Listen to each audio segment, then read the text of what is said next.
Welcome back to Higher Exchanges. I'm your host, Jesse Redmond, Head of Investor Relations and Business Development at Leaf Brands. I'm joined this week and every week by Morgan Paxia. He is the co-founder of Poseidon. Morgan, what's going on, my friend? Another day in lovely San Diego. How are So things doing well. here? How are things there? It's overcast and a bit cool in the greater Santa Barbara area. Today, we had the morning fogs burning off now. It's going to be a beautiful day. I know we got some weather coming this weekend, but I'll be at Berkshire, so I don't really care. Oh, nice. That's in Omaha? Yeah, fly out tomorrow. First one or no? Yeah, this is my first one. Long-time listener, first-time caller. Can't wait. This is a bucket list item for me, so super pumped about going to it, especially this year with everything going on. Is that a 2-day affair? It's just one day, but getting to and from Omaha is not the easiest. So fly out tomorrow and be back Sunday. Oh, cool. We'll look forward to getting a report on that next week. But Morgan, you and I are not alone today. We are joined by one of our favorites. His name is Hirsh Jain. Hirsh is knowledgeable, passionate, and a classy professional. He is one of the best written and verbal communicators in the business.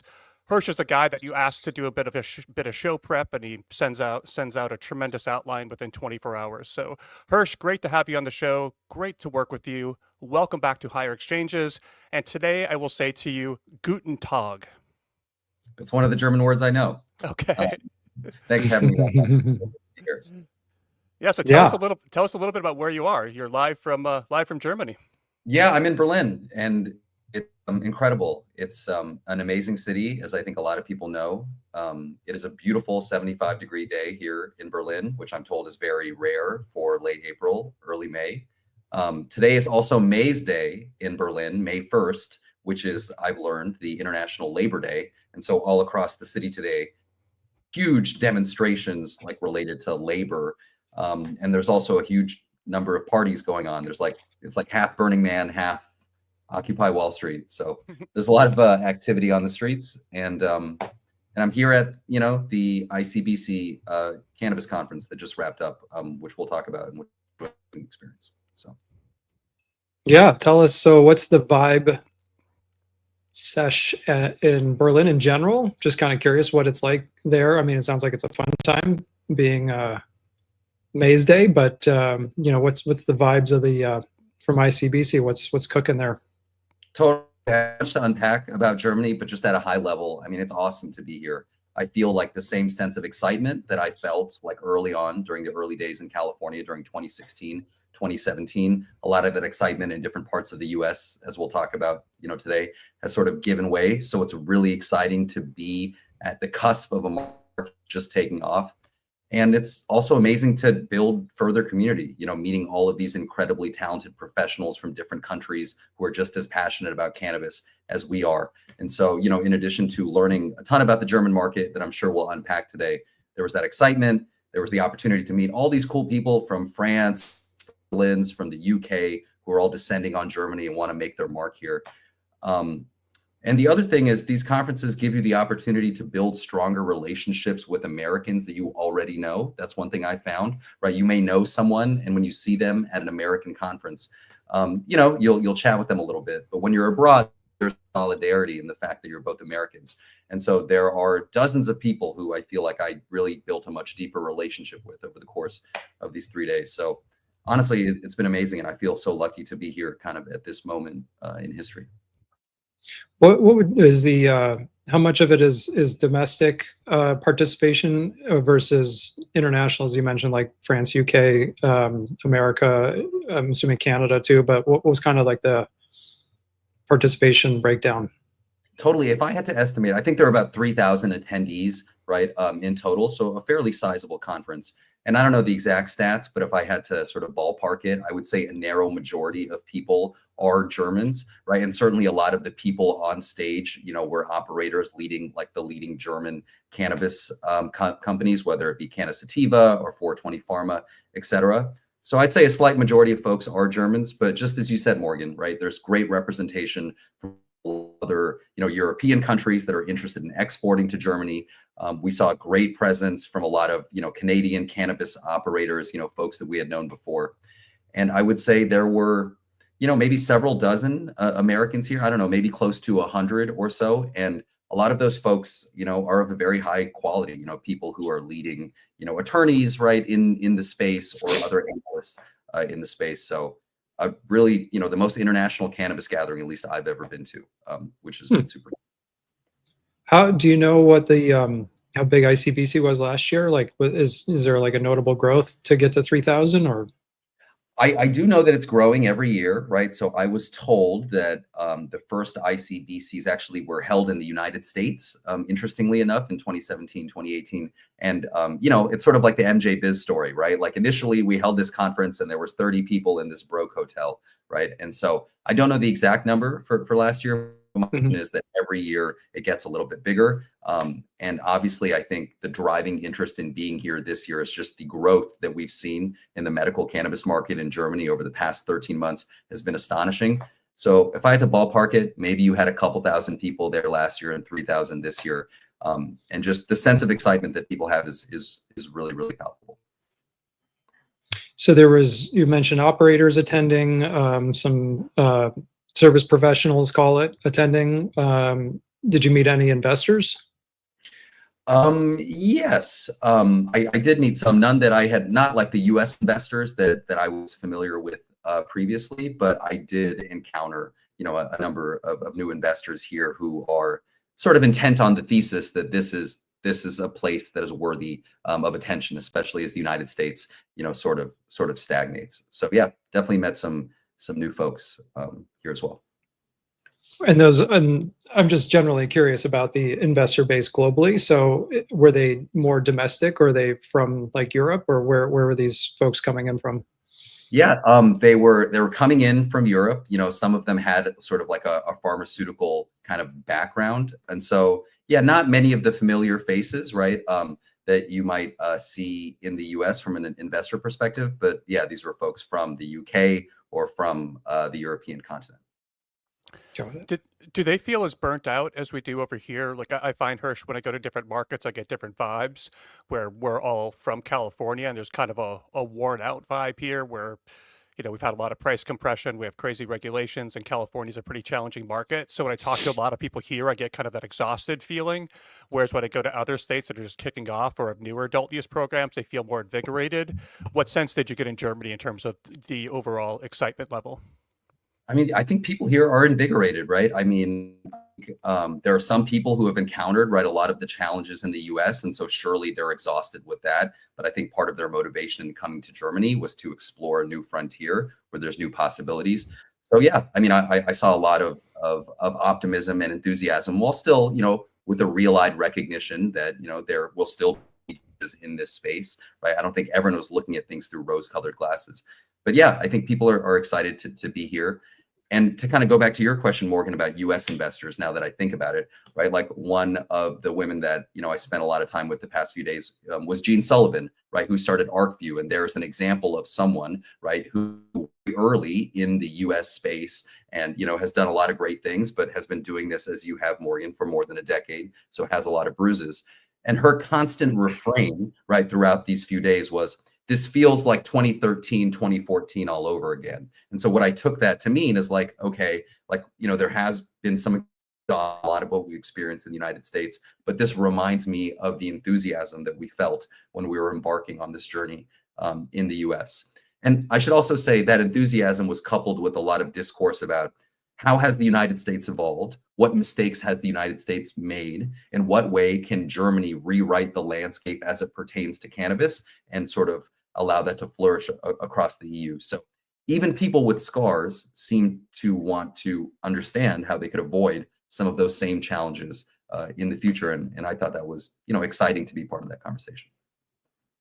What would you say were some of the big themes that people were talking about, of like, I mean, to that point of what are they doing different in Germany that they've learned from the US? And, I'm just curious because we looked at a lot of German deals, but to your point, the enthusiasm made a lot of these deals just uninvestable. They were, to your point, because they were like, it felt like 2014, 15 where, valuations versus reality were just, the bid ask spread was just unrealistic. So just kind of curious what they are learning and doing differently, and how that's translating to the the actual market.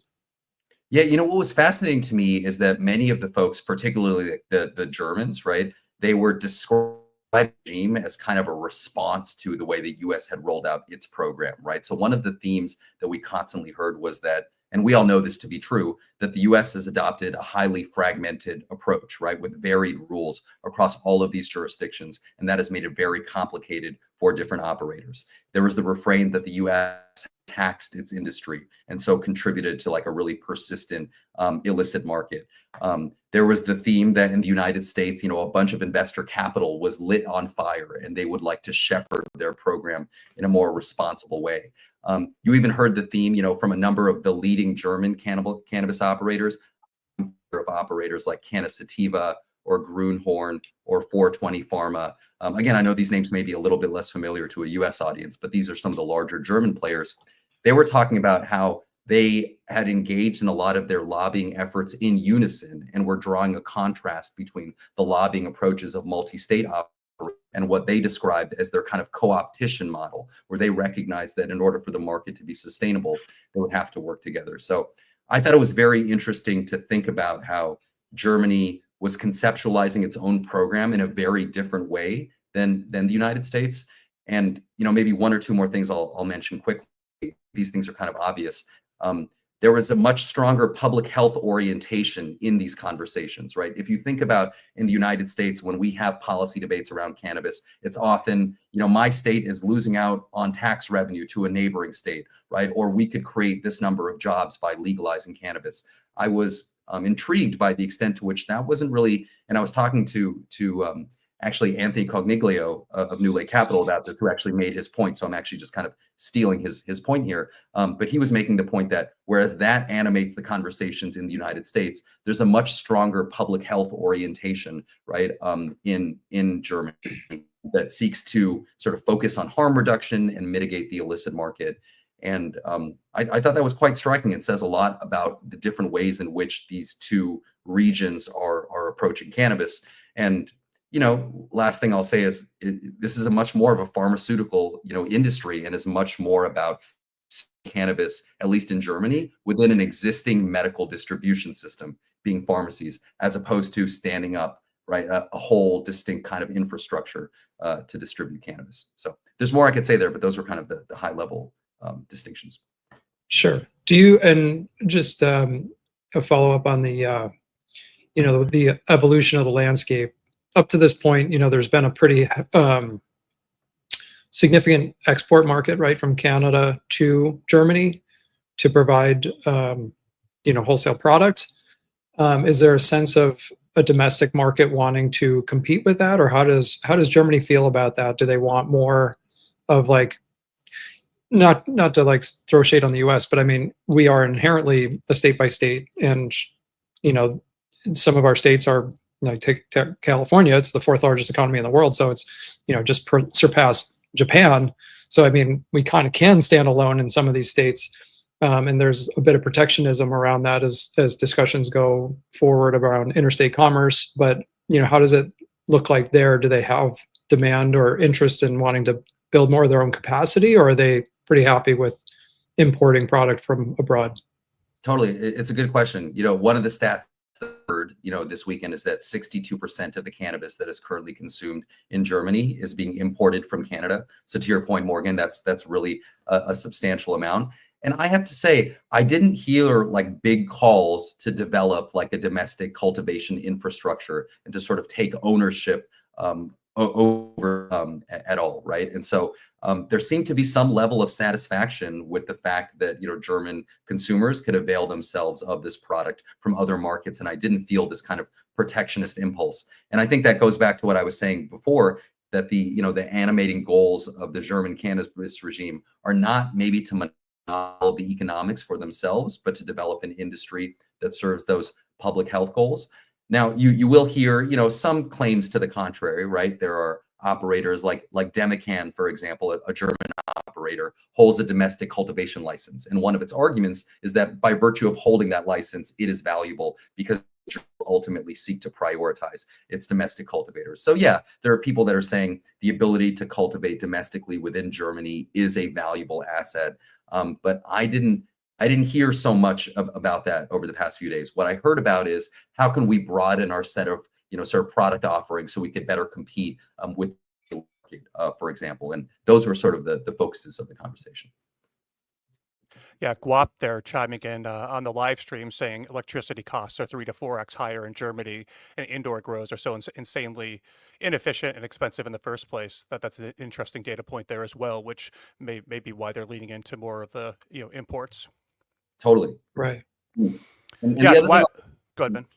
yeah, just Morgan, to your point, I heard much more enthusiasm about the development of an international supply chain, right? There was a lot of discussion about, like Bob Hoban, for example, a very prominent attorney in the United States that you guys may know of and does a lot of international.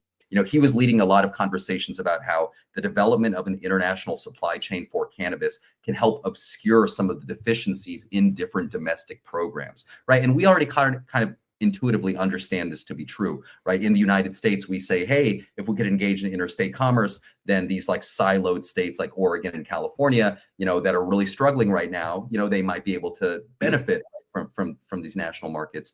And so similarly, you heard a lot of conversation about how an international supply chain, could benefit both countries because Canada has a surplus of product, and now it could provide that high quality product to a domestic market in which that was in great demand. So you heard a lot about how an international supply chain can benefit kind of both parties, and a lot about the legitimating effect of an international supply chain, right? Once this becomes a global industry, then a lot of domestic kind of concerns and stigma about cannabis is sort of mitigated a little bit because there's a legitimizing effect when it becomes a global commodity. And maybe last thing I'll say, because you mentioned the US, Morgan, amongst the Americans, there was a lot of discussion about how, and you're seeing a lot of great journalists like Javier Haas from Benzinga write about this, about how this can motivate, the increasing international commerce around cannabis can motivate the United States to get beyond its like very childish bickering over cannabis and ultimately become a global player. And so I guess the takeaway there is the development of that international infrastructure was viewed as a positive thing in almost all of the conversations I was a part of, as opposed to something that like my domestic economics. And that was really exciting to me. And Hirsch, where are they in terms of form factors out there?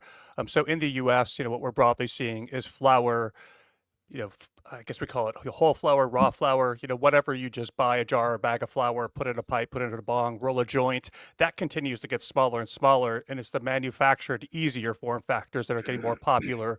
Your vapes, your edibles, even in the flower category, a lot of that is shifting over to pre-rolls. Are you seeing that in Germany where the other kind of pushing the easy button type form factors are popular, or is flower still a big driver over there? Flower is still a big driver. And I should admit, I'm not an expert on the German market. We were learning about the form factors and the very complicated regulations that allow for certain kinds of extracts. And yet, vapes are still prohibited. And it seems like there's a lot of creative legal interpretation of what's being allowed, and it's evolving in real time. But I think the quick and dirty answer to your question, Jesse, is form factors are still quite limited. Flower is the predominant form factor. There are some kind of concentrate products. There was one operator who mentioned, I think it was 420 Pharma, that they were about to come out with the first vape pen, right, sometime soon. And so there continue to be limited form factors. I imagine that'll evolve over time.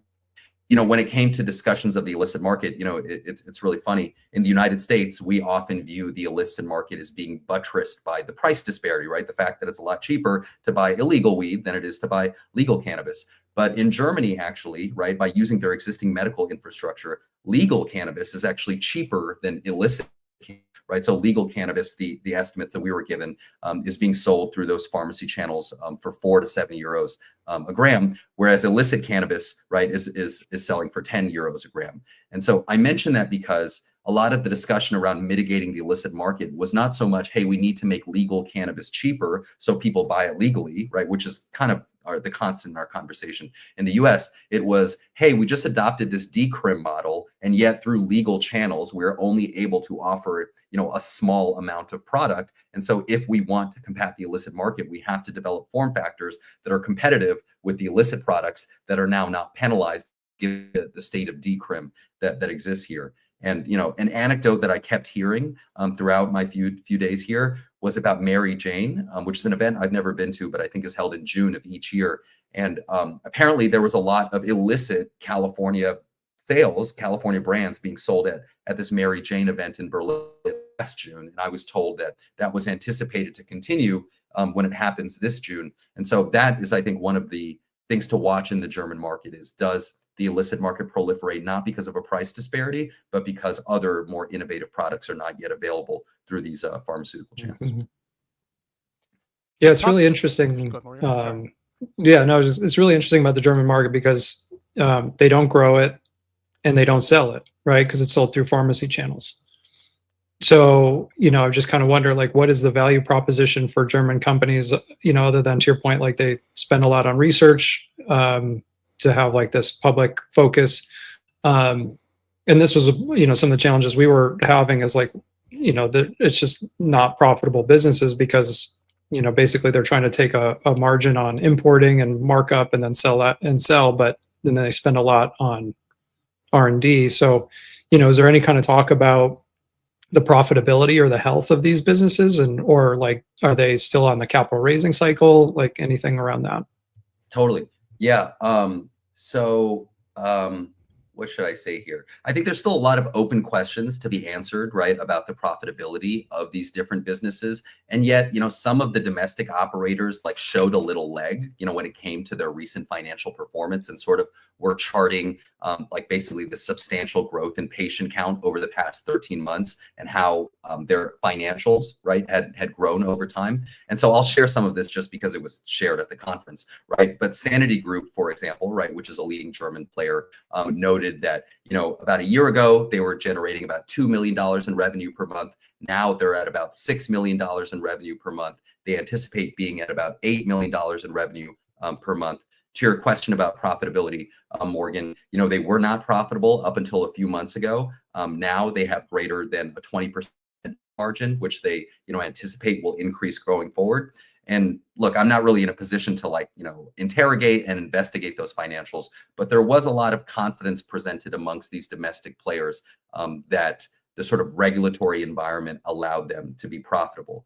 That said, I think, Morgan, your question is well taken. There were a number of, I would say, successful non-German operators at the conference that have done great things in their own country. And I think it's still an open question how that model might translate to a very difficult or a very different regulatory regime, right? So there was one panel that I was watching where Margaret Brody, the CEO of Rubicon Organics, was on the panel, and Raj Grover, the CEO of High Tide, were on the panel. And these are both two Canadian darlings, right? I mean, these are both two companies that have a very clear value proposition in Canada, right? High Tide, in a highly competitive retail environment in Canada, is able to make money, right? Rubicon Organics, right, is able to stand out with very high quality products. And so these are very impressive companies, very impressive CEOs. And yet, I think they would admit to you, they are still thinking through how they might fit into the German regulatory environment, right? Unless there's some secret plan, right? High Tide cannot replicate exactly what it's doing, right, in Canada, in Germany. And so I think, there's a tremendous amount of excitement about the market. And if you want, we can talk about patient growth numbers in a second, which are really quite impressive. But there still are open questions about what kind of enterprises can actually be successful in this kind of regime, to your point. Yeah, why don't you hit us with those patient growth numbers, Hirsh? Then I want to talk about U.S. MSO presence in Germany. But why don't you talk about the growth of patient numbers? I think that's interesting data. Yeah, I mean, that's, I think, one of the most exciting things, the growth in patient numbers. And so I think most people listening to this know that, on April 1st of 2024, so I guess that was exactly 13 months ago, that's when Germany formally reclassified, took it off the narcotics list, right? And the practical effect of that is that it made it a lot easier to prescribe cannabis. You didn't have to go through this really intense process to do so. And so in April of 24, there were an estimated 250,000 patients, right, in Germany's medical cannabis system. As of today, there's estimated to be between 700 and 900,000 medical cannabis patients. And the reason I say estimated to be between 700 and 900, one of the things that I learned is that there's not really a clear mechanism by which Germany can, at a given moment, identify the specific number of patients, just because some of them are self-payers. So it will be an estimate by definition. But regardless, like in that range, the number of patients has at least, or has tripled over that period of time. And the estimates that I were hearing is that by the end of the year, people anticipate that there could be 1.5 million medical cannabis patients in Germany because there's no sign that these prescriptions are slowing down. And that's really, this is a country of 80 million people. And to go from a nascent medical market to having almost 2% of the population be a medical cannabis patient by the end of this year is really astounding. I mean, I heard other estimates that people anticipate that, within, a couple, 2 to 3 years, that number could be 3 or 4 million patients. So the patient is really remarkable. I'll also say anecdotally, I talked to a bunch of people and I wanted to understand how difficult it was to become a patient. And they were like, dude, it's super easy to become a patient. Like, I just went online, right? I mean, it's much easier than it is in many states in the US, right? Where in California, to get the right kind of card, you have to go into the county office, right? During hours. Here, within half an hour, people could become medical patients, and they were describing it as an incredibly seamless process. And so I think that lends credibility to the idea that patients, that patient growth will continue to increase. And I'll say, I think that's what kind of animated the constant refrain I heard, where people were like, hey, Americans, we just want you to know, like, we don't care about adult use, right? Like, we're not even so much fixated on that. And I thought that was kind of interesting. They're like, oh, you're really focused on when does this market turn adult use? The time is now, right? Like, the growth is occurring now. Now, some of those comments are a little bit self-serving. I imagine if the current coalition government was an adult use program, many people would jump at it. But I thought it was striking how much there was a focus on embedding this cannabis system into the existing healthcare systems of the European Union, within the existing distribution networks, and to embed the kind of ethos that the government subsidizes, right, or helps in, and sort of bring cannabis into that fold, right, which is a little different, obviously, than what's going on in the US. Yeah, I mean, with it that easy to get a card, it's pseudo adult use legal anyway. I mean, unless there's like high qualifying conditions, but if there's not, and it's easy to do it, and it's not a high barrier, you would expect the patient numbers to be healthy like that. To your point, because it's just looking at some of our states. To your point, like California, there's really no reason to get a medical card. There's no benefit, and there's too much barrier to get it. So. And a contrarian would say, Morgan, to what you said about patient numbers continuing to grow, a contrarian would say, hey, we have this new coalition government. The coalition government knows that it can't scrap the system entirely, but maybe what they try to do is they try to make telemedicine a little bit more difficult, for example. So yeah, there are counter arguments here about what might slow patient growth. But based on what I've heard, I believe you'll continue to see that growth going forward. When I think about the MSOs, Hirsch, the name that stands out to me when I hear Germany is I think about Curaleaf, because they have a majority stake in 420 Pharma, which you mentioned earlier. They're a German producer, distributor of cannabis. And my understanding, and I'm far from an expert on Germany, is that they're one of the largest operators in Germany with a market share of around 10%. So Curaleaf has made that bet there. We've heard them consistently talk about it. Did you see Curaleaf at the event, Hirsch? And did you see any other MSOs that look like they might be either getting interested in Germany or dipping their toe in that water soon? Yeah, I did not see Curaleaf at the event, which I thought was a little surprising. 420 Pharma did have a big presence, at the event. The one time I heard Curaleaf's name was during the panel with 420 Pharma, where the CEO, Torsten Grief, I believe is his name, mentioned their kind of like partnership with Curaleaf and how Curaleaf owns a majority stake. But I hear Curaleaf's name much, even though their partner, 420 Pharma, was kind of, in the stew there. And yeah, as you said, they seem to be one of the leading players, right, in Germany. So Curaleaf certainly has a foothold, even if Curaleaf wasn't present at the conference.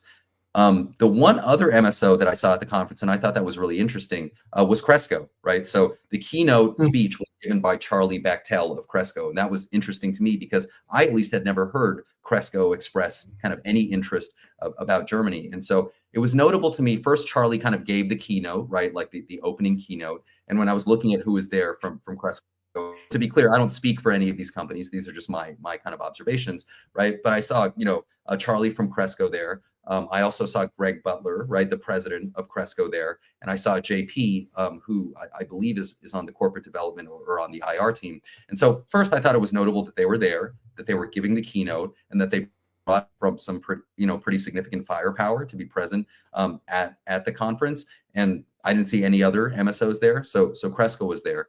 And I found Charlie's keynote interesting. Like the thesis or the title of his speech was, why is a US operator in Germany, right? Like even asking the question, like, why is a US operator at cannabis conference? And the answer, at least to me, that he presented seemed to be twofold, right? So one, he kind of alluded to the fact that growth has slowed down in the United States. He was like, many markets in the United States are experiencing growth and regulatory headwinds. And so it's important for US operators to, as he put it, down the field at other opportunities. So that seemed to be one of the reasons, like, I'm here because the US is slowing down and a lot of stuff is happening across the world. And so I want to educate myself.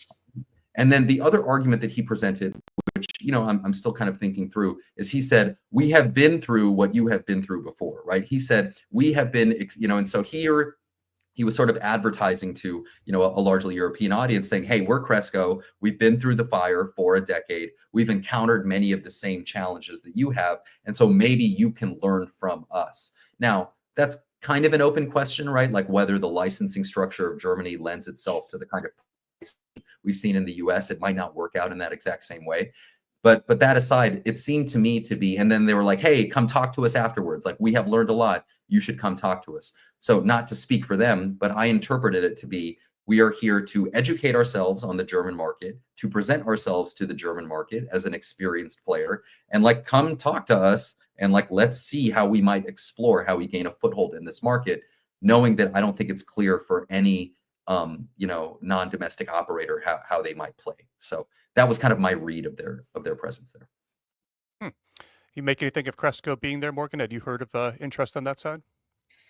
No, that's news to me. I heard some of our other MSO colleagues, I'll keep nameless if they didn't want to be disclosed of being over there, but we do know of others that were there and, doing some homework. So, but very interesting. Well, anything else on the German side to dig into, Morgan, before we transition? I feel like we could do a full hour here, but we're about a half hour in. So anything else you want to dive into before we transition to the U.S. market? No, I'm good to, I agree. I have many more questions, but I think we can move back to stateside. Yeah, let's revisit that in a few months with Hirsh. I think that's a good market I'd like to learn more about. Well, let's talk about the other side of the pond where we are here, Hirsh, which, broadly speaking, maybe not quite as exciting as what's going on in Germany. I think it was 1984, and you might be a little young for this, Hirsh, but do you remember the Where's the Beef lady? I don't. Oh my gosh. So I don't know if that changes. I'm sorry, I cut you off. You said you didn't live here? No, I said I'm a vegetarian too, so I don't know. Oh, okay. Yeah, well, I think it was 1984-ish or so. There was a Wendy's commercial where the old lady saw a competing burger and said, "Where's the beef?" And everyone thought the old lady was super funny. If you Google it, you can check it out. To guys like Morgan, who have a couple more years on you, that'll make sense. Anybody my age or older will totally understand what I'm saying. But I bring up the "Where's the beef" lady because I think in the U.S., we're asking the question, where's the growth? And that was really the theme for today's show. We talked about where the growth opportunities are in Europe, specifically Germany. But let's turn our eye to the U.S., Hirsh. And I think one market that has been really difficult to get when it first launched, tons of illicit activity, but finally it's starting to improve, is New York. Do you want to walk us through what's changed there and how you're viewing that market these days? Totally. And I'll just say at a high level, I think there are maybe 4 growth markets in the US, New York, which we'll dive into right now. And then I think there are some minor ones which we can cover or not. And those are New Jersey, Ohio, and Delaware that are still growth markets worth noting, but not New York size. I will note quickly, all 4 of those markets border Pennsylvania, right? The 4 growth markets in US cannabis right now surround Pennsylvania, which is something we can talk about. But yeah, I mean, I think New York is the 2025 growth engine in U.S. cannabis. In this past March, New York generated almost $140 million in sales, which was an all-time record. If you just do some quick math, right, for March, that's almost that's a $1.6 billion run rate. Just to think growth has occurred there. In the first quarter of 2024, right, so about a year back, New York was averaging about $35 million a month in sales, right? Whereas in March of 2025, it got up to 140. And so the market has grown 4 times, right, over the course of a year. So I know we've been down on New York reason, but there's no way to deny that the growth there has been substantial over the course of the past year. And then the question is like, okay, what is driving that growth? And here, like, it's not rocket science. It's quite simple. And, in January of 2024, when that year started, there were about 50 dispensaries open in New York City, or in New York, excuse me. Today, there are 370 dispensaries open in New York. So you've just seen a massive explosion of retail access across New York. And it turns out, again, none of this is rocket science. If you allow New Yorkers convenient access to legal cannabis, a lot of them, not all of them, but a lot of them will purchase cannabis legally. That's kind of what you do in New York, particularly in New York City. You just kind of on that urban jungle and walk into stores, right? And it's quite convenient. And so the growth in New York has been explosive. I think there are really no signs of it slowing down. As I noted, there are 370 dispensaries open today. The OCM anticipates that by the end of the year, there should be around 600 dispensaries. So I think it will continue. I'll note that a lot of these dispensaries are opening in areas, I mean, I guess intuitively without retail access, right? Anyone who knows New York, when I read about these new stores opening, I'll read, oh, the first store in Greenpoint, Brooklyn just opened up. The first store in Flatbush just opened up, right? And if you know those areas, you're like, wow, this is the first dispensary in Greenpoint, the first dispensary in Flatbush. No matter the operator's prowess, they're going to, likely generate a decent amount of revenue given the lack of competition. So I think that not only are they new stores, a lot of them, unlike some other jurisdictions like New Jersey, where you're seeing a lot of stores crowd into like a small number of cities, New York, the retail growth is more distributed.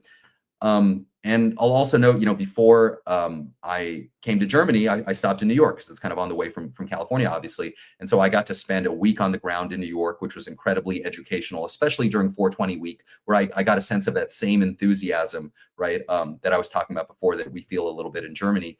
And just walking around the East Village and the Lower East Side, like I saw a lot of closed illegal dispensaries, which was very different than the experience that I had coming to New York in 2022 and in 2023. And that kind of matched a lot of what I was reading about a number of those dispensaries closing. And so, yeah, I mean, look, there's still challenges in the New York market, right? I think someone, who wanted to be a little bit more down on the market would point out, hey, there's still a huge inversion problem in New York. That's really problematic for legal operators. I agree with that.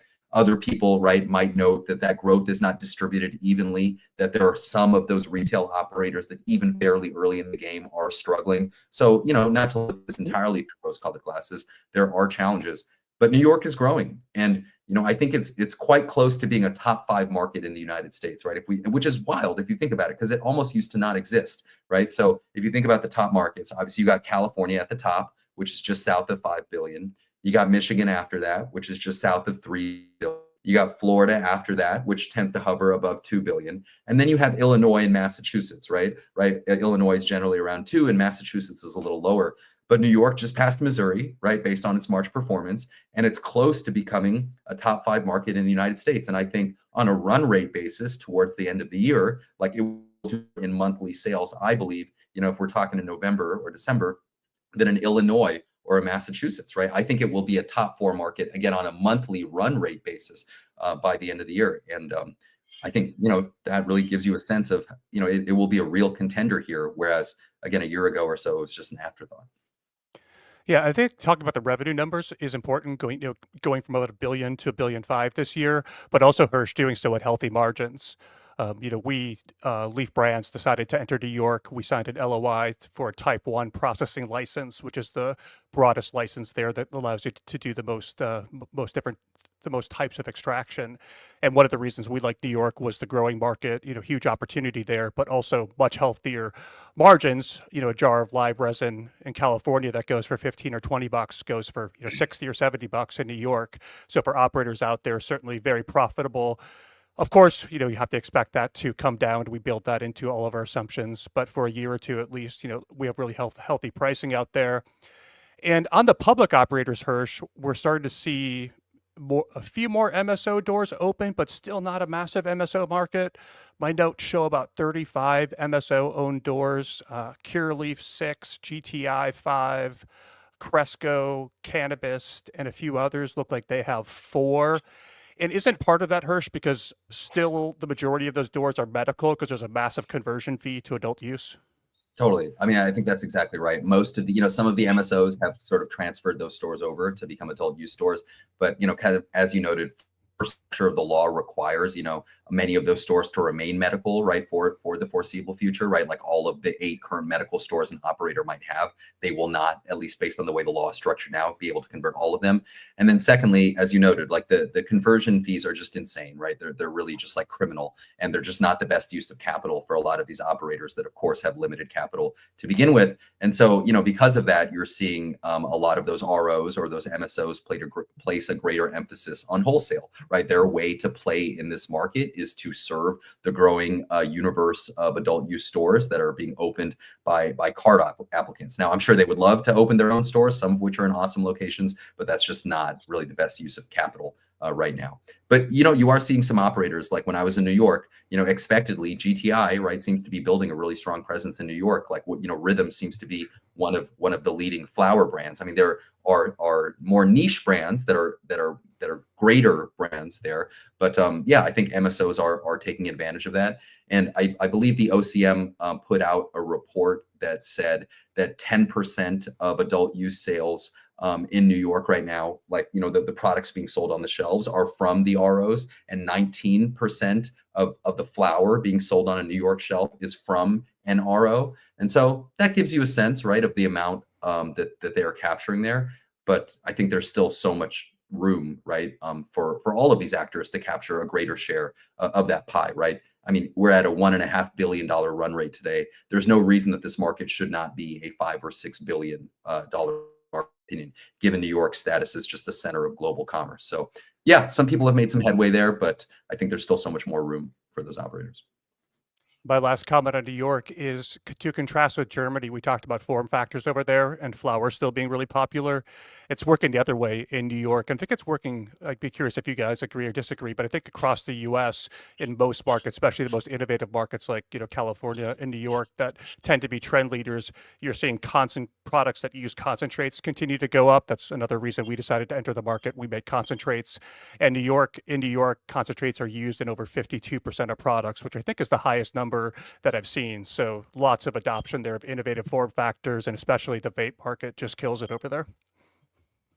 Totally. That's consistent with what I've seen anecdotally, and also just companies that I work with, like Level Pro Tabs, for example, which is like a very pharmaceutical type product. I know it's kind of a unique product, but they're just gangbusters in New York. And that's about the farthest from flower that, yeah. Yeah. So New York's a great opportunity, Hirsh. Why don't you run us through a couple more of these muted growth stories, states that are doing pretty well, but maybe not the level of growth we're seeing in New York? Totally. Yeah, I think the 3 that I would mention are Ohio, New Jersey, and Delaware, and I'll go through them, sort of quickly so we can get to other things. Of the 3, I think the one worth mentioning the most is Ohio. At first, I think it's important to remember that Ohio is really important politically, right? I think part of the reason it would be very good for Ohio to succeed is that there's a lot of, political representatives from Ohio that could be useful to us as we try to advance federal policy. And so these are people like Dave Joyce, right? A name we know, but also the Senator of Ohio, Bernie Moreno. Folks may have seen that about a day ago, he officially was kind of designated the GOP Sherpa on cannabis, right? That used to be a guy by the name of Steve Daines, right? Who was from Montana, another healthy Republican state. But Bernie Moreno, who the first Republican candidate that I know of for the Senate to ever come out in favor of safe banking. Again, before he was even a senator, as a candidate, he came out in favor of safe banking. He's from Ohio, and so Ohio succeeding would be helpful for his advocacy efforts and JD Vance as well. So that's just a quick political plug on why I think Ohio is important. In terms of growth, like I won't lie, Ohio has been a bit of a disappointment. Right? I don't think anyone can sort of deny that, right? Ohio is still a smaller market than Missouri, even though Missouri is half of its population, which really gives you a sense of like how it's underperforming. Ohio is still a smaller market than Pennsylvania, even though Ohio is adult use and Pennsylvania is medical, which is really insane if you think about it.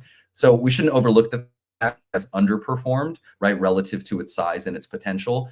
But if you look under the hood a little bit, you are starting to see growth, right? So when adult use sales began back in August, on a weekly basis, you would see about $18 million in sales kind of per week, right? And that number has ticked up slowly, right, to about $21 million, despite the fact that prices have come down, 25, 30% in those 8 months. So not to suggest that Ohio is going gangbusters, but the fact that its sales continue to marginally increase despite the fact that prices are coming down kind of gives you a sense of the way in which unit growth is actually trending up there. And I know 420 week is an anomaly, but it had its like biggest week ever, right? In 420 week of like $23 million. I'm not saying that's sustainable every week, but that does show you the growth that's kind of happening. And I guess the reason I believe this will continue to be a growth market is twofold. One, new stores opening. We anticipated that 100 new dispensaries would open this year, right? That's what we were told by the regulator. Thus far, 4 months in, only about 20 have opened. I guess as in all things cannabis, we should always, sort of haircut anything that we expect. But you will see there are 80 stores in the pipeline, right, that are waiting to open. And I mention this because unlike a place like New Jersey, you see like 20 stores in Atlantic City and there's no marginal upside, right, to the next store opening in Jersey City or Atlantic City. In Ohio, like New York, I'm constantly reading about a county that just has its first adult use dispensary. And so that's why I think the retail growth is important. It can help drive sales. And the other thing, as I think people know, much to all of our frustration, we're still operating under the medical rules in Ohio. The law said that on September 6th of last year, we were supposed to be able to have pre-rolls. We were supposed to be able to buy full eighths. Here we are on May 1st. We still can't do that. The rule has been under review, right, by legislative committee for several months now. So again, I'm not trying to paint a rosy picture on a challenging situation, but I do believe, in the not too distant future, you're going to see more form factors open up. I know that, pre-rolls won't save the Ohio market, but they do account for about 15% of sales sometimes in market. So they do matter, right? And those higher concentrate products do matter. So the simple answer there is like, yeah, Ohio's not where it needs to be, but the retail, sort of penetration will probably double, right, over the next 18 months or so. It will continue to be a growth market. I think you'll continue to see that uptick in sales. And especially if those form factors get allowed, I think that's when you will really start to see that delta and, stop driving to Michigan so much as the prices come down a little bit, as more form factors are available, and as the store is more convenient to me. Yeah, it's good to see the growth. I did see the headset data in 420 for Ohio, and it was good to see. It was one of the few markets that had a really nice 420 bump, and doing all of this in spite of, to your point, it's an interesting landscape because politically it's important. But at the same time, they're really constraining growth with their, how they've held up the process to expand form factor, marketing. We hear this a lot from operators, is that nobody knows that we're an adult use legal store and we can't tell them because we get fined if we do. And then the other issue they have now is, guess what's being sold in gas stations is hemp pre-rolls, hemp with heavy quotes. So, they are behind the curve in some things. I understand, like, having some limitations as you're getting your feet around you, but at the same time, they got to also open their eyes and see that their lack of action on supporting the legal market is allowing for competition, and they're losing out as a result. So hopefully they get caught up on that. I do think there's a lot more, opportunity, just like we saw, like New York stumbled, as you were talking about before, New York stumbled horrifically out the gate. But now they're getting better about enforcement and getting access open, and they're rapidly growing as a result. It's kind of amazing how every state, we have to learn this over and over again, is that the two drivers of growth are access and enforcement. And and California is still probably the poster child of falling on both of those. And we should be a $10 billion market here in California, but we're not. And so anyway, so it's interesting on the Ohio side of things, and it's a sleeper market that will just kind of keep ticking up. And to your point, when they finally get caught up, you could see even more there. So can you guys imagine smoking gas station pre-rolls from Ohio? Like, pre-rolls can be one of the sketchiest form factors. My dad used to say it as a kid, Jesse, don't eat hot dogs. They're made with lips and assholes. And I think, is that too much, guys? That's awesome. And you think about pre-rolls, like there are great pre-rolls out there made from properly ground flour, but pre-rolls tend to be kind of made at the lips and the assholes of the, leftover the cannabis bags. Now take that, and there is good hemp flour out there, good THCA flour, but that's not generally the best. Then you throw in the gas station component. I think I'd quit smoking weed, man, before I dipped into one of those.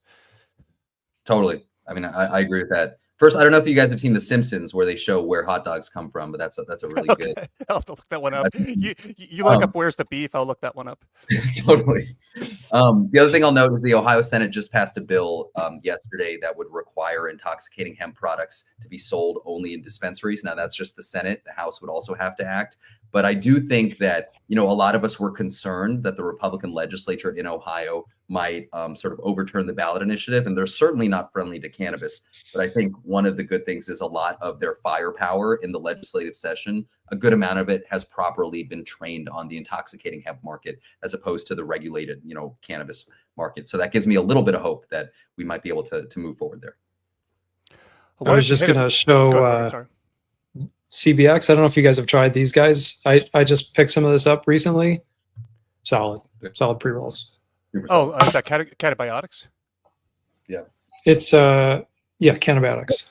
Yeah, I had a fire jar of GMO from them a while ago. They grow some great stuff. Yeah.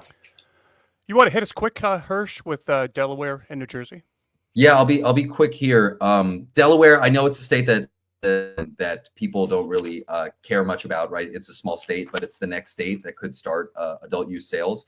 And there's only 13 dispensaries in Delaware. I know it's a small state, right? But when those stores are able to start adult use, they'll do quite well. There are some MSOs that have a presence there. I believe MariMed has a couple of stores in Delaware. The Cannabis has 3 stores in Delaware. And so if you listen to those folks, right, if you listen to like Jesse Channon from the Cannabis, he'll talk about how excited he is about Delaware, or John Levine will say the same thing for MariMed. So I think that's encouraging. And the other quick thing I'll say about Delaware is that Josh Sanderlin, their new regulator, again, this is getting is the exact kind of regulator that the cannabis industry should want, right? Traditionally, we've dealt with regulators that, in my opinion, are deeply hostile to cannabis, but now you have a new regulator installed in the state that has historically been a cannabis advocate, speaks like with passion and intellect about rescheduling. And so, small thing, but I think it's incorrect. They may finally get, it's been 2 years since they passed their adult use law, so I don't want to obscure how delayed it's been, but it seems likely that sometime this summer we could finally start adult use sales, which will benefit some of these operators. So that is a growth state, even if a small one. And New Jersey is kind of a mixed bag, right? For many, New Jersey is not a growth state because they were some of the initial operators to establish a retail presence in the state. And because New Jersey, because 70% of cities almost still ban cannabis businesses, the retail growth we've seen in New Jersey is, with some exceptions, increasingly concentrated in a small number of cities. So for a lot of people, New Jersey is not a growth state because their retail assets are not nearly as productive as they used to be. But for a number of really good brands, right, whether we're talking about a Garden Greens or a Clade 9 or a Grown Rogue, I realize only one of those is a public operator. The growing retail footprint and, brands that have cut their teeth in really tough markets like Oregon or California, right? They have the opportunity to do really well in New Jersey, right, given the price environment as retail growth continues there. And I'll just note that this past quarter will be the first quarter where New Jersey will have exceeded $300 million in sales, putting it at about like a $1.2 billion run rate. And so the growth has been slow, but this should be a $1 billion market if you just look at its demographics, right? Again, it's a much smaller state than Missouri, but it's still lagging Missouri. And so I think we're starting, even though there's a lot of pain for a lot of operators there, we are starting to see on the whole growth there. And I think that does present opportunity for brands, or, and this is the last thing I'll say, for those retail operators who can take advantage of like sort of that new provision that allows you to scale up to 10 stores, in part through JVs, right, with a lot of social equity applicants. So I'm sure they're not the only one, but I've heard TerraSend and Jason Wild, for example, talk about how that is their plan there, and I'm sure there's more to come. Yeah, New Jersey, we've been very active in the state, and it seems like the state is, moving faster with getting more and more retail open, which is good. As we were just talking about, access is good. Just real quick on Delaware, please tell me someone has a Sleepy Joe indica offering. They It's a should. missed opportunity. Yeah. So we talked about all these states and surrounding this one particular state. What's going on in Pennsylvania? Totally. Well, yeah, I don't need to tell you guys or anyone listening to this that Pennsylvania is the biggest potential catalyst Obviously, sentiment has been very tough for the past 6 months since the November election, right? Arguably, it's, Pennsylvania passing could be something that reinvigorates sentiment to some extent. So I know we're all focused on it. Maybe we can talk about timing real quick, and then we can talk about like its prospects going forward. So just setting the table on timing, right? So we're here sitting in early May. I think the next thing everyone should be paying attention to is the House in Pennsylvania, right? That's the branch of the legislature that is controlled by Democrats, right? I think we can expect sometime in the next few weeks, certainly by the end of May, for the House to pass like its kind of legalization bill, and it'll get kicked over to the Senate to start a negotiations process, right? So the House, we know we can pass a bill there. There's already been a bill, bipartisan bill introduced there by a representative by the name of Emily Kincaid. That bill is going to pass sometime in the next few weeks. Then the hard part starts, right? Negotiating with the Republican-controlled Senate to get something signed. People may remember that Pennsylvania has a budget process, and this bill is being entertained as part of that budget process, right? And that budget has to be resolved by June 30th. And so basically, I think the next 2 months, a lot of the eyes on cannabis are going to be on Pennsylvania and whether this gets done or doesn't get done. And I think there'll be a lot of speculation, and we won't know kind of until the end. And just on implementation, right? The sort of bills as they're currently written, right? Say that, this bill will pass and the implementation date would be January 1st, 2026. So as we think about timing, that seems most likely. But I'll also note a lot of the MSOs that have been engaging with Governor Shapiro have been trying to impress upon him why it doesn't make sense to wait for sales, right? So I know Jason Wild, for example, from TerraSend has constantly been kind of communicating this to Governor Shapiro that, hey, you should start sales immediately. I mean, that would be awesome. I'll believe it when I see it. But that's sort of the timing. And then I think the question, right, we're here to answer is like, okay, well, is it going to happen or not? I can give you my reasons for why I think the setup here is meaningfully different than in any prior session. But before I do that, maybe I'll just play devil's advocate. We can kind of like run through the reasons why it won't pass, right? So if I were a skeptic, I would say history has taught us that whenever there's some sort of a regulatory catalyst, the good bet is that it will always fail, right? And that's not just superstition. It's that, the bureaucracy of the war on drugs is so embedded that the DEA can just kind of punt things, right? That anti-cannabis sentiment is so deep that Ron DeSantis can just use taxpayer money to write stuff out an initiative, that a Supreme Court can violate established precedent and gut an initiative, right? We have seen time and time again how the infrastructure of the United States government is structured to create failure when it comes to cannabis reform. So it would be hard for me to argue with someone that says, hey, dude, like that's what's happened every other time.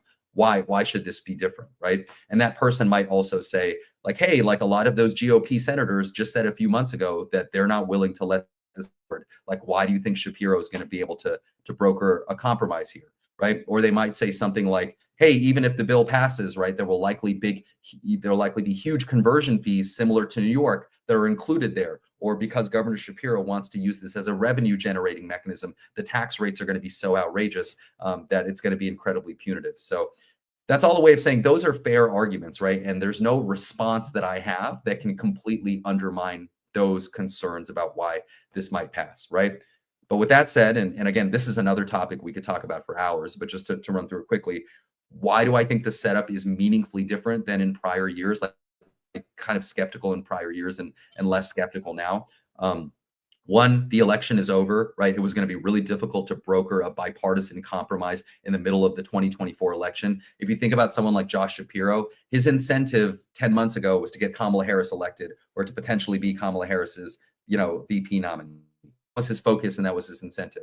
Now, right, his state just voted for Trump, right? He's running for re-election next year in a state that showed itself to be redder than he thought, and all of us thought it was, right? They just won, the Republicans, Trump won Pennsylvania, obviously, but also a number of Republican, U.S. senators won, right? So now Josh Shapiro's incentives are different, right? He has an incentive to behave in a bipartisan fashion, kind of going forward. Secondly, the budget in Pennsylvania continues to crater, right? It's at a much worse position than it was 1 or 2 years ago, especially with a lot of funding from the federal government kind of being clawed back. So there's a huge kind of recognition that they need to generate revenue. And then finally, you have start to see little cracks in the GOP armor, right? You are starting to see more GOP senators, sort of express their openness to cannabis. And so, not to go too far down a rabbit hole when it comes to state politics, but there are senators like, Senator Yaw, right, of Pennsylvania, who was a skeptic before, but now is a Republican that has signaled that he might vote for legalization. There's Kim Ward, right, who's been a longtime prohibitionist in Pennsylvania, right, and who has kind of stopped a lot of these bills, but who recently said, well, I don't know if we should legalize it, but I don't think people should be arrested. And then she made some joke about how she met her husband, like through cannabis, which I thought was super weird for a prohibitionist to say, right? And so you're starting to see a little bit of cracks in the armor. And maybe, again, one thing I'll note is that the Democrats just won a special election in Pennsylvania for an open Senate seat about a month ago. So now there's one vote that they need to get. They took a Republican seat. So there used to be a 28-22 GOP advantage in the Pennsylvania Senate. Now it's 27-23, right? So I know these are all minor details, but these are the small things that can get us a little bit closer. And so I'll conclude here because, again, I don't want to go on for too long, but I think the things to be paying attention are the key GOP senators in Pennsylvania that might vote for this, right? So these are names for those, who want to nerd out on this. A name like Dan Laughlin, for example, right? A name like Gene Yaw, a name like Chris Gebhard, a name like Kamara Barotola, right? These are four like kind of moderate GOP senators that have made comments in recent months be open to cannabis, right? If it was structured in the right way. That's going to determine, more than anything Josh Shapiro says or what the Democrats say, that's going to determine whether this moves forward. And ultimately, it's about whether Josh Shapiro can give something to the Republican Party. This is all a negotiation game. Can he give something to them on some other cultural or economic that allows them to suspend their like semi-performative opposition to cannabis as they go through this budget negotiation? So I'll conclude by saying I thought there was a small chance that Pennsylvania might legalize cannabis in 23 or 24. Now I would say there's a better than 50% chance. I know that's not a super satisfying answer to anyone. Unfortunately, that's the best that I can do, but that's really what I genuinely think. Just one last follow-up. So if it doesn't happen in June, and I appreciate the invert, always invert, huge fan of that. So appreciate running through that. But if it doesn't happen in June, realistically, what would be the next shot? Yeah, there's basically two ways you can get each year, which is a good thing about Pennsylvania. You can get it done each year as part of the budget process, right, which is the one that wraps up in June, or you can go through the normal legislative session, right? So they could either include it in the budget, which is both a good thing because you're like, yeah, just stuff it in the budget, we'll make money. But the downside is like, hey, dude, we're not going to hold up this entire budget, right? And all of the funding for the state as we have this issue, right? So there's pros and cons there. And then you can pass it as a standalone bill. That session runs basically through the end of the year, basically through November. So I imagine if it doesn't pass through the budget, you will see, an effort to get it passed as a standalone bill, which again has its pros and its cons, but you'll have another shot on goal this year if it does not pass through the budget. But I really hope it passes through the budget because that could really give our space some of the momentum we need to really, even from a sentiment perspective, reinvigorate some desperately needed enthusiasm. I can't believe you know who all those senators are, Hirsh, off the top of your head. Impressive. Very impressive. Yeah, and this one really moves the needle for public operators. There's about 135 MSO-owned doors in Pennsylvania. Truliev's the leader with 21. Curaleaf, Verano, and GTI all have 18. Jushi has 17, but with a really small market cap, and they have a big grow there as well.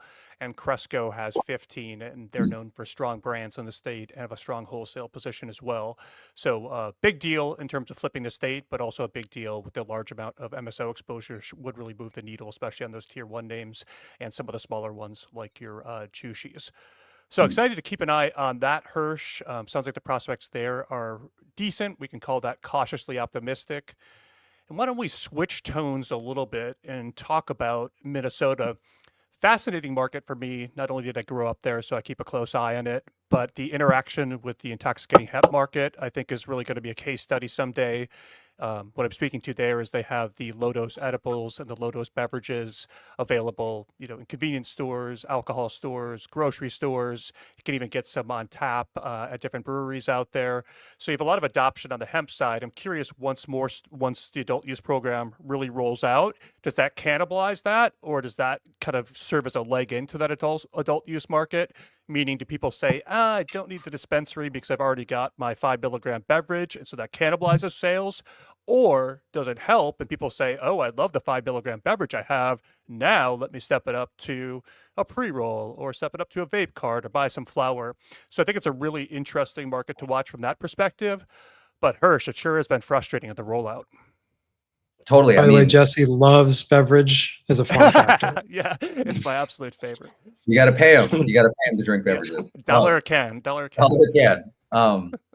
Yeah, no, first, what you said earlier, it will be fascinating to understand how the ground with that intoxicating hemp market will impact consumers, right? And whether the beverage TAM expansion thesis, proves to be true or not. So that'll be interesting to watch. That aside, I mean, Minnesota's been incredibly frustrating. I mean, I think there's no way to sugarcoat it. An incredible disappointment.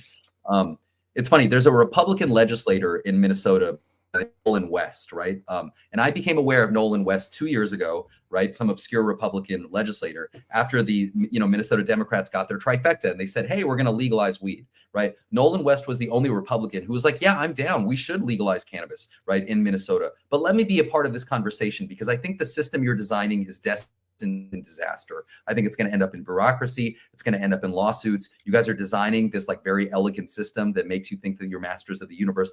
Can I join your meeting so we can talk about a more practical way to implement this? And so I just want to get a shirt that says Nolan West was right because he has been totally right. And every 3 months he writes an op-ed. I'm looking them up and he's like, hey guys, like, remember when I told you this was going to be a disaster? You really should have let me participate in this conversation. So shout out to Nolan West. Look, I mean, what can be said here? We're sitting here in May of 2025. We're about to hit the 2-year anniversary of when Tim Walz signed that bill. And at least to me, although I read various things, there's no clear line of sight to when adult use sales will begin. You have lottery processes that were designed in ways that, I mean, it's sort of an echo of New York, right? In ways that were not legally defensible, ultimately leading to lawsuits that kind of delayed the process. You saw a lot of rhetoric about equity and social justice when the was designed in a way that created delays that has bankrupted large numbers of entrepreneurs who sought to participate in this lottery. And so in the same way, you see this high-flying rhetoric from political elites, right, about social justice, whereas working class people are losing their life savings as a result. I thought we were past that, but we still continue to experience those catastrophic delays. Look, just to be real here, you've seen a total absence of leadership from Governor Walz, who signed this law to much fanfare, right? He spends more time talking about Tesla's stock price than trying to implement this program that he signed with this big press conference. And I think that's really shameful, quite frankly. And again, I'm just sharing my honest opinion. I speak for myself. A total absence of regulatory leadership in Minnesota. There's just been a rotating cast of regulators. I think the most recent guy, it's hard for me to even keep track, seems more reasonable, but I've been incredibly disappointed by the folks that were sitting in that seat and who would constantly deflect on these questions. You see a hostility to MSOs that just seems kind of silly, right? Creating a simple morality tale. Look, we all want a diverse and equitable market that allows economic prosperity to be shared broadly, but you see a lot of people using hostility to MSOs as kind of their platform for relevancy, not recognizing that there is not enough supply to serve that market. And so it's so disappointing that so late into this experiment, we are going through these same lessons again. And so that's really how I feel about it. Now, I mean, I believe the market, sorry, go ahead, Morgan. I was going to say, yeah, to your point, I mean, is it true that I heard through water cooler chatter that, the hostility towards MSOs, they're not going to let GTI and Vireo have even a shot at adult use, right? I mean, that's what I've heard. I mean, I've heard different things from some of those operators who contend that they're actually in conversation with the regulators that are going to lead to productive outcomes. But I've been hearing that for 6 months to a year, so I don't know how much faith to put in that. But yeah, I see echoes of what we saw in New York, where hey, maybe you can become adult use, but we're going to impose some ridiculous conversion fee that will make it kind of economical. And again, that's some of my same concern in Pennsylvania. Now, if you wanted to paint a rosier picture than I just painted, you could say, hey, look, man, right? Like Minnesota will have very robust access. Every city that has more than 12,500 residents will have to have at least one dispensary, right? So that means you will have 600, 700 dispensaries across the state. You can point to particular jurisdictions in Minnesota, like St. Paul, I believe, that has adopted a fairly kind of permissive framework. You can make the argument that even if Rio and GTI can't immediately convert their 10 stores to adult use, they could still build a really profitable business serving that universe of like 600, 700 licensees that might open up. Again, if you wanted to paint a positive picture, you could say, hey, the tax rate is relatively low and it borders for prohibition states, being the Dakotas and like Minneapolis and Wisconsin, right? All of the reasons that I was quite excited for this market, right, when we were having this debate 2 years ago. But I don't think there's any way to obscure the fact that this has been a terribly implemented program, and absent some real leadership and a course correction, things changing there in the near future. And I'll just say, I hope I'm wrong. I hope they turn on the spigot tomorrow and it becomes a great market, but I haven't seen signs of that just yet. And Hirsh, the articles I read, it sounds like, in a couple of conversations I've had with people in the state, it sounds like spring of 25 or 26 rather. I wish it was spring of 25. Spring of 26 is kind of the expectation now. Does that align with what you're hearing?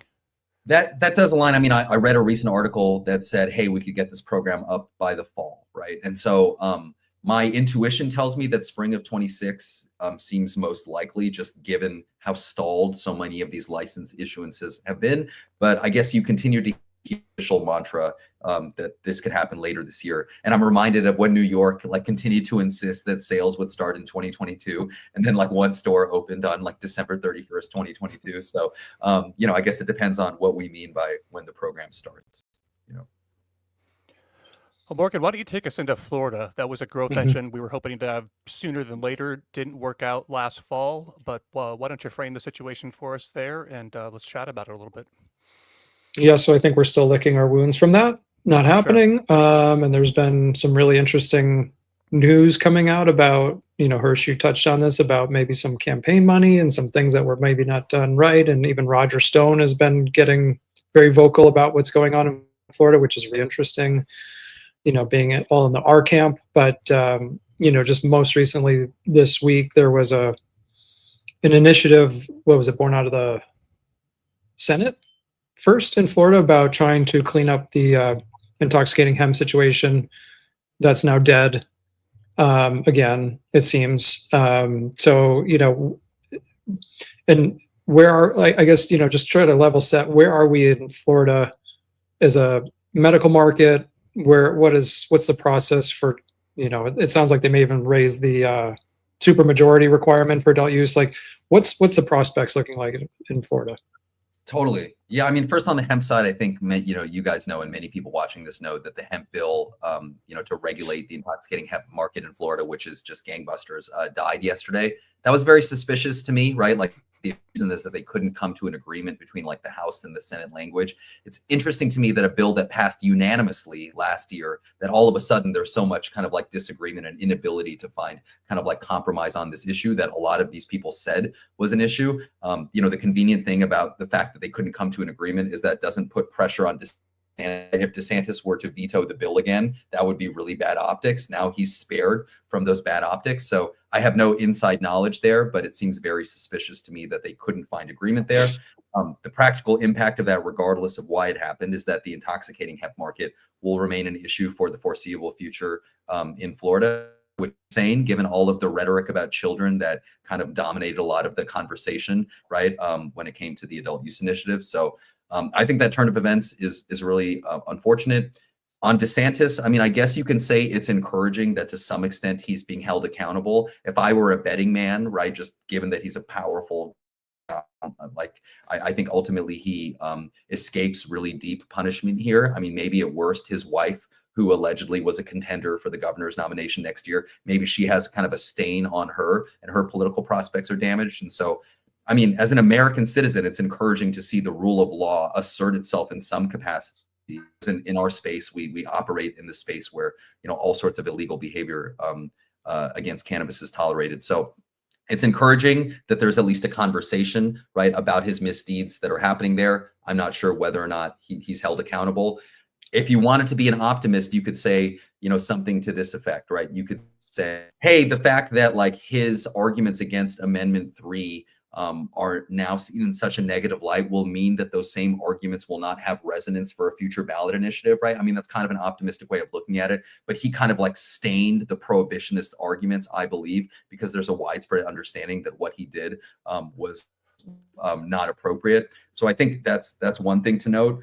About future initiatives, as you know, TrueLeave is currently sort of spearheading an effort to put it on the 2026 ballot. I think a basic comment that anyone would make is that these initiatives tend to have a tougher time in off-year cycles than they do in presidential years, because the cycle is one where the full electorate comes out. And as we all know, right, these cannabis initiatives have a much more successful track record during presidential years than they do during off years. That's not to say that there aren't off-year success stories like we saw in Missouri or like we saw in Maryland, but just the data shows you have some wind at your back when you're going into a presidential year. So that will kind of be one headwind. With that aside, you can say the prohibitionist arguments have been cast in a much more negative light.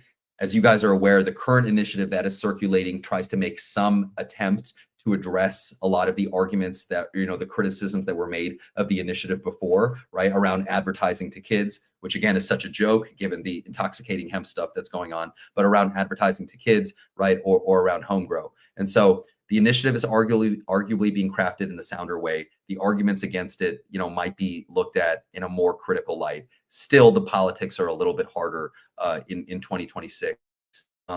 And maybe the only other thing that I'll say is it'll be interesting to see how this lines up with the gubernatorial election, right? So DeSantis is termed out, right? 6 to 9 months from now, the Florida governor's race is really going to ramp up.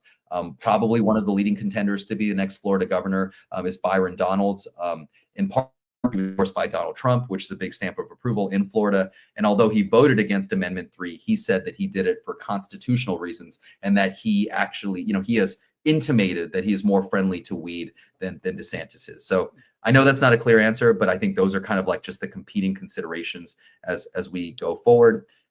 And maybe one other thing I'll say is, what the program needs is you need to sign up more medical patients, and none of these things will be a silver bullet. Bills like, making it easier for veterans, right, to access medical cannabis cards for free. I'm not going to pretend that that's going to save the Florida market or mitigate the ongoing price compression there. You got to get more patients into the system, and little bills like that can help, I think, on the margins. Yeah, and we have seen patient growth reaccelerate. I think there was definitely a lot of people that were just not bothering because they thought it was going to pass. But now that's resuming, right? Yep. I believe it's at 915,000, right, as of now, which is like 20,000 more than it was around the time of the election. So, and to your point, Morgan, like that growth was basically flat, right, throughout much of 2024. So yes, you have seen that resumption of growth for the exact reason that you mentioned. So Encyclopedia Hirsch, what is the population size of Florida? Do you know? 23 now. 23 million. 23 million. With 130 million tourists or something, like some crazy number, right, Hirsch? Totally, yeah. A lot. Yeah. I was just thinking about it in context to what you were saying about Germany. What was the size of Germany population? 82, I believe. Okay. 82 million. So much bigger. Okay. But Much it is bigger. exciting, right? Like sometime this month, Germany will pass Florida, right? Probably when it comes to medical cannabis patients. And if that growth continues, I mean, just to wrap this all up, by the end of the year, if we're at 1.5 million, that's a Florida and a Pennsylvania put together, right? That's what Germany could be in terms of medical patients. So That's a good way to look at it. Yeah. Anything else you want to touch on in Florida, Jesse? Or No, I think I'm good, and I think we'd be kind of quicker on the next one, talking about mature markets that are, experiencing pain. We highlighted Michigan, Massachusetts, California, and Arizona as markets that are experiencing some pain.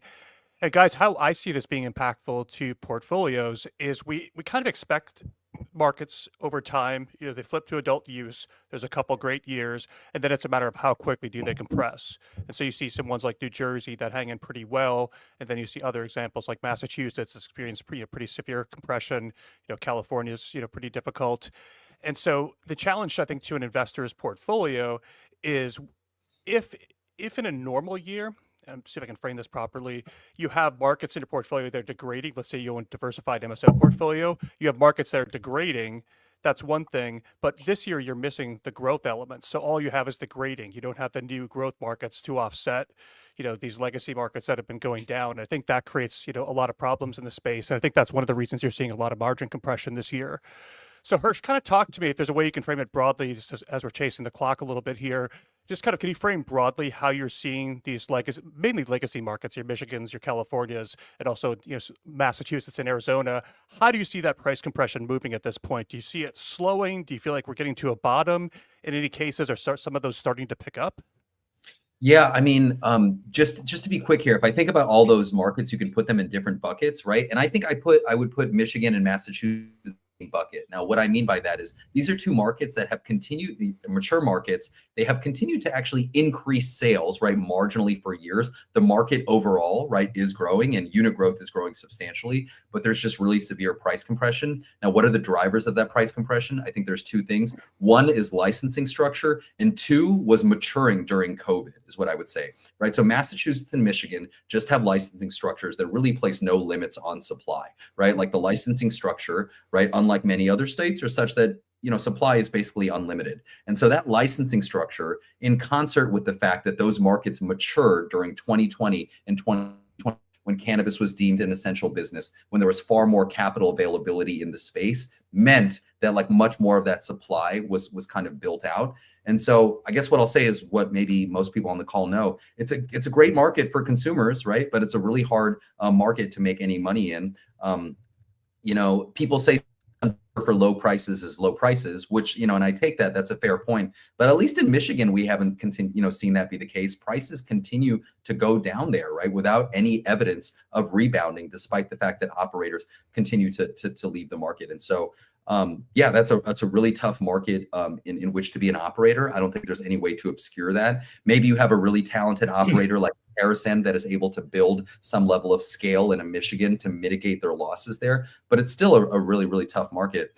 And I'll also say, just with Massachusetts, one of the things that kind of frustrates me, you see all of these businesses dying, right? And you see some operators that are trying to sell their assets because they want out. They put their entire life savings into this business.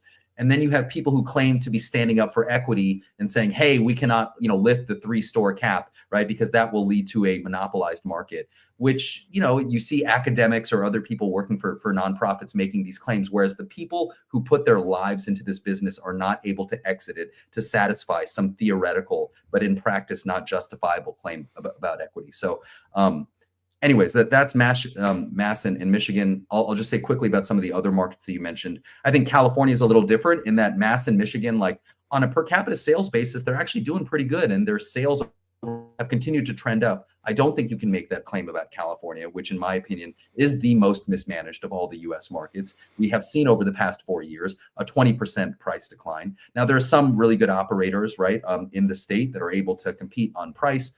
Glass House being a good example, or there are some good retailers like an Embark that have total locations and that can succeed.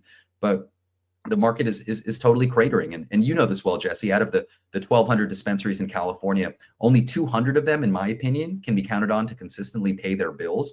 And that shows you it's not just the survival of the fittest, kind of ethos. Like this is an ecosystem. And if you destroy the ecosystem, that will spread throughout. So that's the unfortunate reality of California. And then, Arizona, I would say, it's experienced some challenges, but I would put it in a little bit of a different bucket than the other ones, right? This is a market that used to be a really good market that's now just an average market, right? It suffers from this price compression because, again, there's not limits, right? But there are limits on dispensaries, which mean, there's only about 170 retailers in the state. And so they retain their power, right? So those dispensaries still do reasonably well, but price compression is happening. The intoxicating hemp market is happening. And so what used to be like a cash cow for, a True Leaf, right, or a Verano, I think can no longer be described as a cash cow. So, yeah, that's helpful context. Appreciate it. You want to wrap us up, Morgan, talking about things on the federal side? Then we'll hit them with the grok and get out of here. Sure. So some chatter. It seems like every year around 420 picks up in DC. Making some positive claims. We had Terrence Cole being, the most recent comments, right, talking about looking at the science and where is the DEA in the process, and some talk. Well, we had States 2.0 get out there. To me, it's words, want actions, but and obviously we got Farm Bill in the mindset as well. Even though it seems like even states are struggling with how they want to handle this, and there seems like there's much more formidable pushback on trying to do anything. And I get, to your point, all the hypocritical comments as a result of all of this, but still pretty messy. But what's kind of your lay of the land of the federal landscape? Yeah, I mean, Morgan, I think you said it well, right? This is a show. I mean, people have said this is a show me story, not a tell me story now, right? So like, yes, it is. I did find it encouraging that that Terry Cole said that rescheduling will be one of his top priorities. I know there's other ways to read his comments as being skeptical, but I, on balance, view those as encouraging kind of comments, right? Because we've been stuck, 5 months from now, it'll be the 3-year anniversary. Scheduling was first announced in October of 2022. We've been stuck in this bureaucratic morass. So that is encouraging, but I'll believe it when I see it. You probably have read the same reports I have that unnamed Senate Republican staffers have said there's a 90% chance that safe banking will pass this year. That's a very bold claim. I hope they're right. It's really hard for me to assess that. So I hope they're right. And so, yeah, unfortunately, I think that's kind of where we are. You are seeing some comments that are encouraging.